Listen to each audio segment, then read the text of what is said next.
Assalamualaikum warahmatullahi wabarakatuh. Salam sejahtera, salam, Om Swastiastu, Namo Buddhaya, dan salam kebajikan buat kita semua. Pada pertemuan kali ini kita akan membahas elemen ke-11 audit SMK 3 PP 50, yaitu tentang audit internal di perusahaan. Oke. Saya akan langsung mulai. Apa sih audit internal itu? Sebenarnya tujuannya memeriksa dan kesesuaian tentang kegiatan perencanaan dan penentuan efektivitas kegiatan SMK 3. Sebenarnya apa? Sistem manajemennya sudah dilakukan dengan benar atau belum? Ini dipantau secara terus-menerus. Pemantauan ini juga untuk melihat kinerja K3 melalui tindakan evaluasi, pemeriksaan, pengujian, dan pengakuran. Kemudian harus dilakukan berkala, sistematik, dan metodologi yang ditetapkan. Ini personalnya harus kompeten, dan kalau memang sudah audit internal selesai, bisa menggunakan kriteria audit eksternal. Apa sih bedanya audit internal dan audit eksternal? Kalau audit internal dilakukan untuk diri kita sendiri atau tempat kerja kita sendiri, kemudian self assessment atau menilai diri sendiri untuk bisa melihat kita udah sebatas mana ya, bagus atau tidak. Nah, kualitas bagus atau tidaknya ini akan tergantung pada kejujuran sendiri dan melihat kondisi kita sendiri secara dalam, sebenarnya yang kurang apa. Nah, setelah bagus, achievementnya dari self assessment ini sudah bagus, baru bisa meningkatkan ke audit eksternal.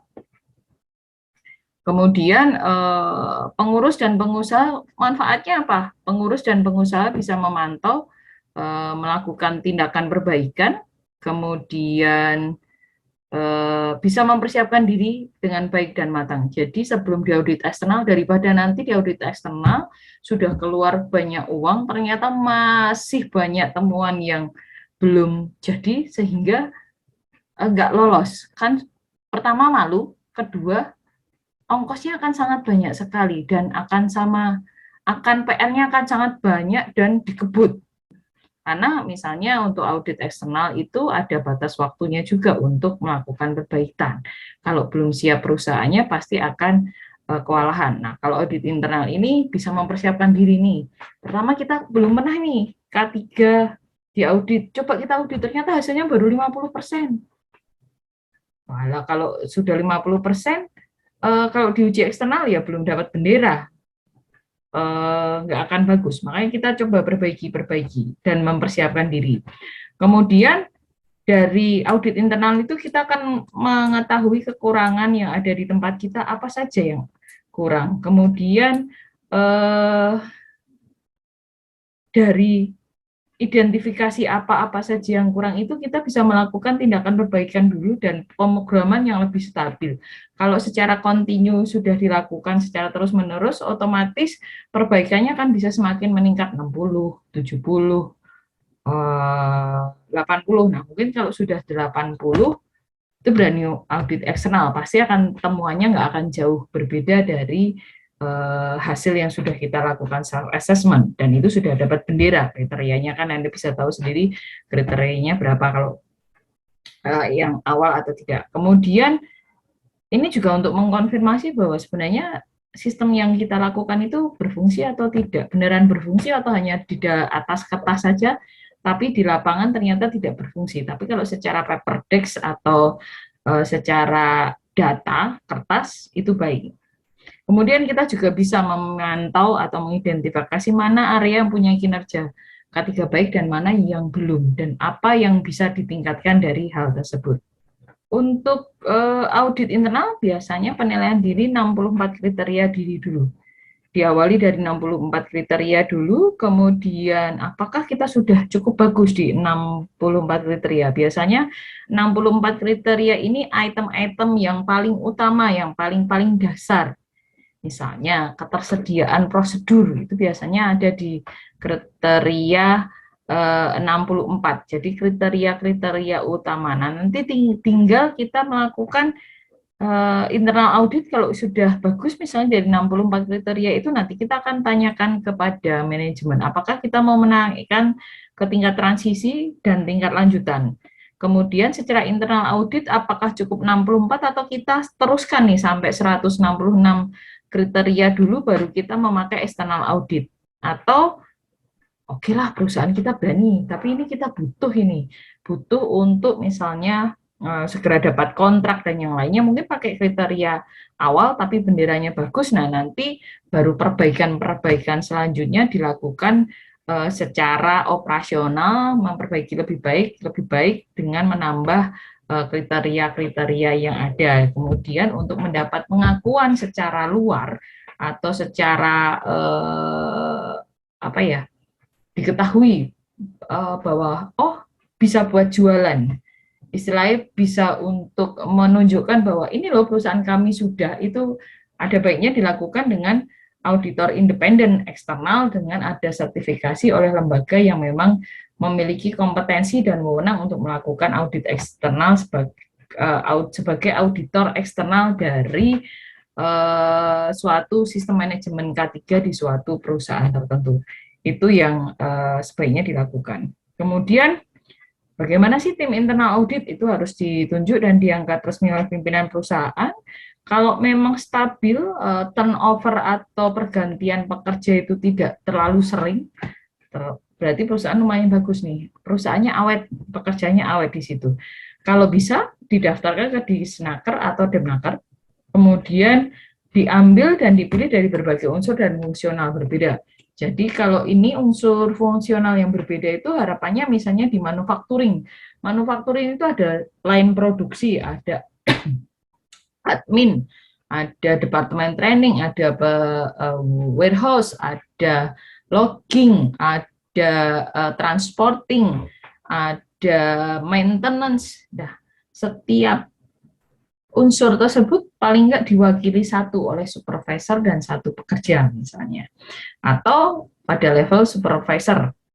Nah, ini bisa 5-7 orang, harus ada proporsi, ada senior manajer, ada pengurus dan anggota P2K3, ada bagian teknis, dan juga ahli K3, seperti yang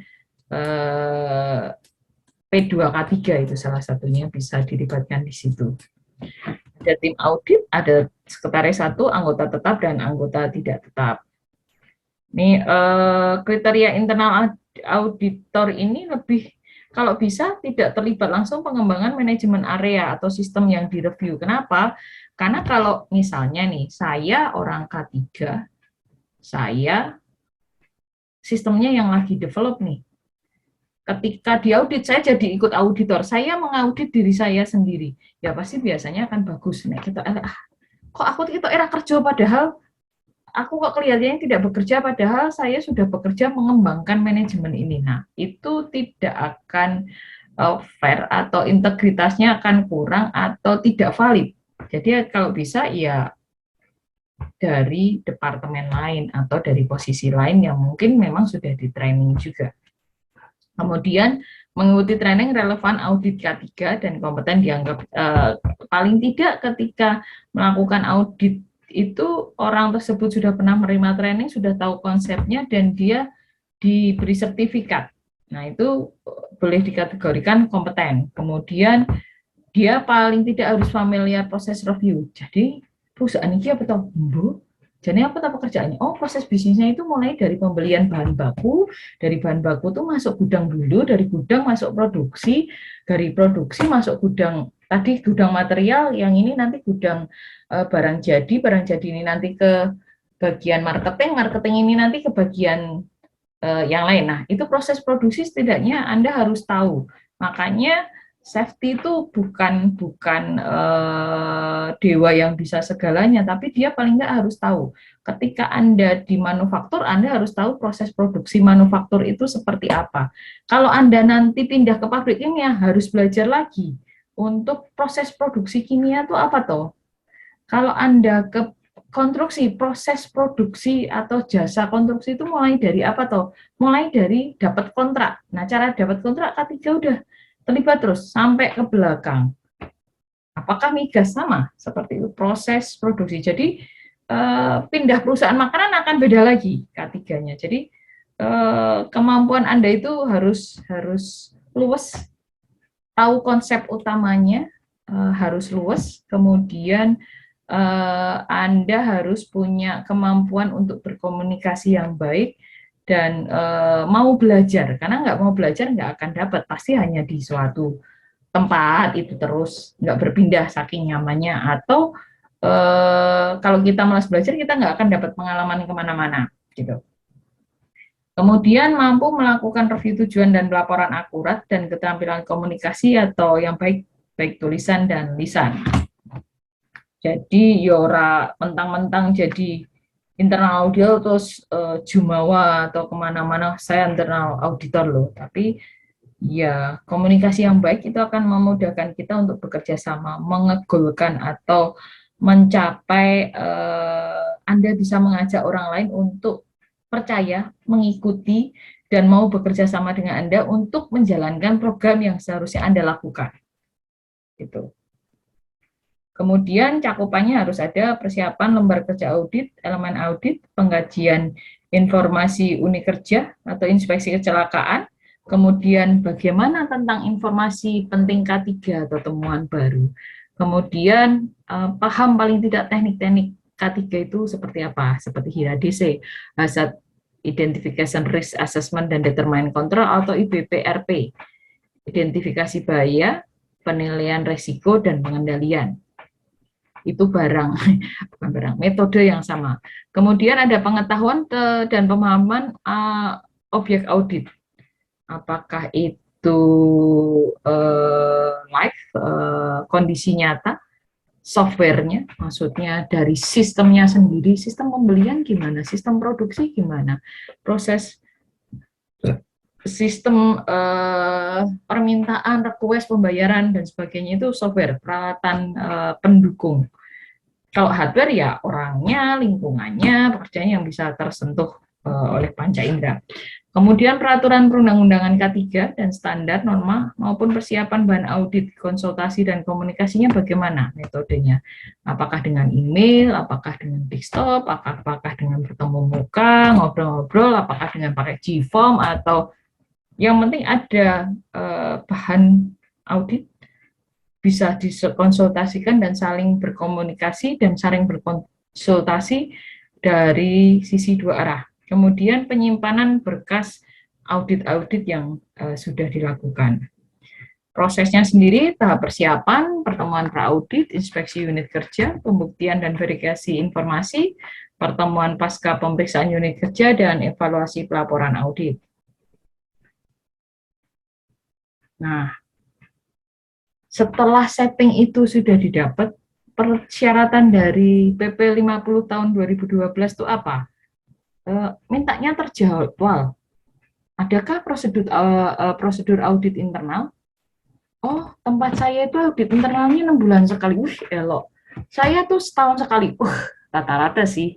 Saya 3 tahun sekali. Jadi kalau audit dapat sertifikat ya kita biarin aja, nanti kalau udah 3 tahun lagi baru kita koreksi lagi. Nah, kadangkala itu kalau cuma 3 tahun sekali pas habis, pas jelek, pas dimonitor, jadi sudah develop, sudah bagus sampai dapat emas, tapi dia malas kita audit lagi nih, butuh effort atau usaha setahun, udah 3 tahun lagi aja kita ulang lagi. Ternyata selama setahun pertama setelah mendapat sertifikasi dan tahun kedua itu sistemnya amburadul, secara buku ada, secara kertas ada, tapi penerapan di lapangan kacau, nggak akan jadi.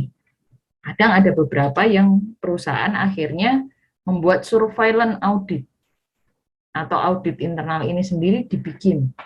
Ada yang tipenya semua per 6 bulan dicek, atau ada yang untuk persiapan 6 tahun nih, 6 bulan pertama kita lihat elemen ini 1, 2, 3 misalnya. 6 bulan lagi kita lihat elemen 4, 5, 6. 1 bulan lagi, 6 bulan lagi kita lihat 7, 8, 9.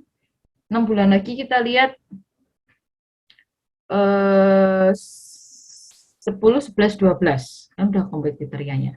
Nah, tahun ketiga itu kita follow up lagi 3 item itu lagi apakah masih jalan dibandingkan 6 bulan itu bisa juga seperti itu.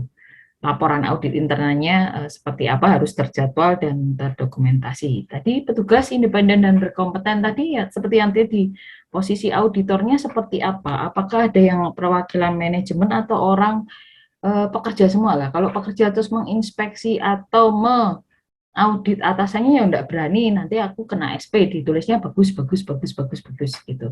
Tapi realnya tidak.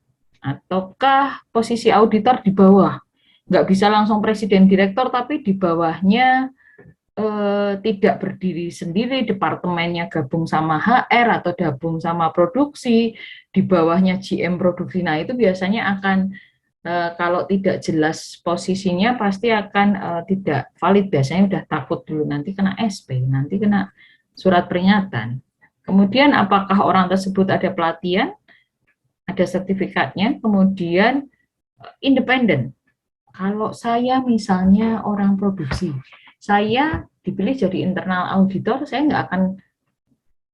saya tidak boleh atau tidak disarankan untuk melakukan audit di ruang produksi loh, tempat kerja sendiri. Anda boleh melakukan audit tapi di bagian warehouse atau di bagian pembelian atau di bagian gudang atau di bagian sales misalnya gitu. Jadi itu akan independen. Kemudian distribusinya seperti apa? Laporan ketidaksesuaian NCR audit, pengesahannya seperti apa? Terutama NCR audit ini jelas tidak. Yang harus diperhatikan adalah Anda harus memberikan objeknya jelas, tempatnya di mana, lokasinya di mana, waktunya kapan Anda temukan itu, dan pelakunya. Jadi jangan asal menurut saya kurang ini, tapi objeknya adalah laporan atau pelatihan di semester Januari Juli ditemukan kerusakan pada A dan itu dengan data B di ruang C. Jelas. Jadi yang ditemukan tuh di sini. Tidak buat ide, kemudian harus didokumentasikan dan NCR-nya harus diinformasikan pada pihak terkait yang ditemukan di situ. Kemudian bagaimana pengesahan dan bagaimana tindakan perbaikan. Nah, kadangkala auditnya bagus, tindakan perbaikannya tidak ada deadline sama sekali. Kapan Anda harus membuat suatu deadline? Ketika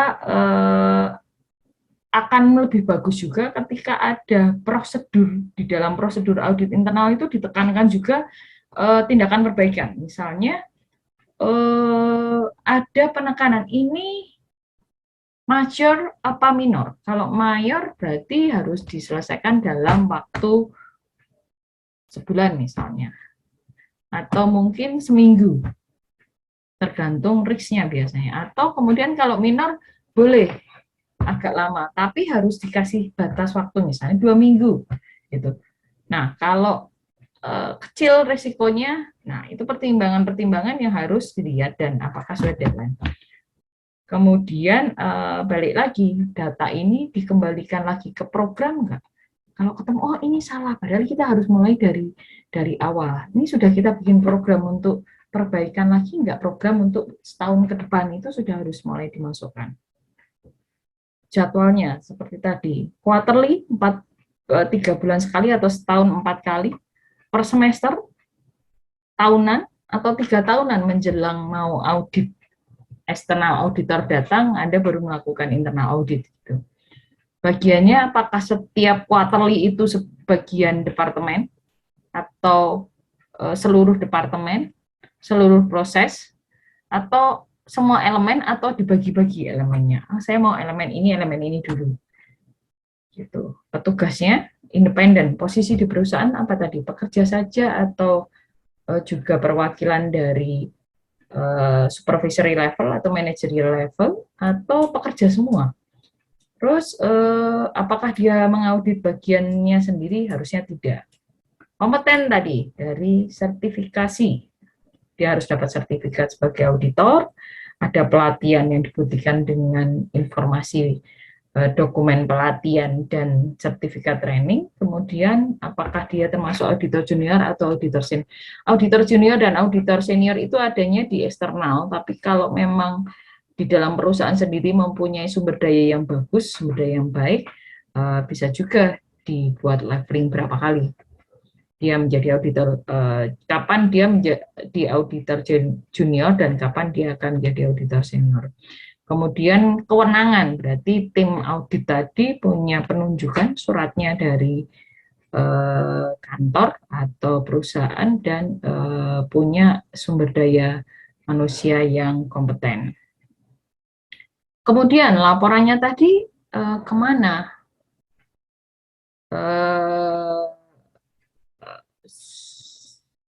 Sampai posisi di perusahaan itu maksudnya laporan ketidaksesuaian ini cuma sampai HSE manager doang atau sampai general manager produksi atau sampai misalnya presiden direktur. Kemudian dia siapa yang melakukan, levelingnya sampai mana perbaikannya, apakah hanya departemen sendiri atau perlu kerjasama hingga pada level presiden direktur untuk menentukan perbaikan dan pemrograman tersebut. Kemudian level pengesahan internal audit, apakah harus sampai vice president, general manager atau direktur. Kemudian tindakan perbaikan, sudah ada koordinasi belum? Oh, perbaikannya di lokasi bengkel, tapi yang harus melakukan orang tim konstruksi, atau kerusakannya di area warehouse tapi yang harus benerin orang workshop karena itu bengkel karena itu berhubungan dengan peralatan rusak. Orang warehouse atau gudang tidak memahami bahayanya. Metodenya apa?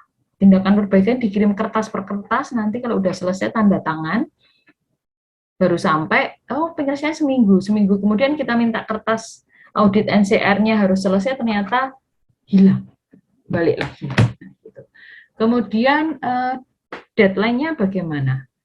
Seminggu, 2 minggu, 3 minggu, 4 minggu. Kalau ternyata mundur dari deadline atau jadwalnya, harus seperti apa? Harus dikirim kemana? Atau harus apa yang harus dilakukan? Itu semua harus tertera di prosedur audit. Kemudian setelah tadi ada tindakan perbaikan, ada perencanaan kapan mau dilakukan, dicek masuk lagi ke perencanaan enggak. Kalau misalnya, wah ini kayaknya programnya nggak bakal, untuk memperbaiki ini harus ada program B, harus program A, B, B1, B2, B3. Padahal kalau kita langsung lakukan nggak bisa nih. Kita bikin perencanaan dulu bahwa program B ini akan dilaksanakan 6 bulan ke depan karena harus ikut sistemnya perusahaan yang bisa mengajukan program 6 bulan berikutnya. Tapi itu harus ada stempel komitmen dari jajaran manajerial. Item tersebut tadi yang sudah saya jelaskan kepada Anda, apa kriteria-kriteria audit dan pemenuhan dokumen audit terkait. Kemudian ini adalah proses yang dilakukan, dan sebenarnya contoh yang kalian lakukan itu adalah internal audit. Karena kalau boleh jujur, kalian belum punya kompetensi untuk melakukan audit tersebut, gitu ya. Jadi sampel audit internal adalah ketika Anda menjadi pekerja nanti, kalau memang di situ passionnya, dan Anda melakukan internal audit. Apa saja yang harus dicek, apa saja yang harus dipahami di dalam perusahaan tersebut.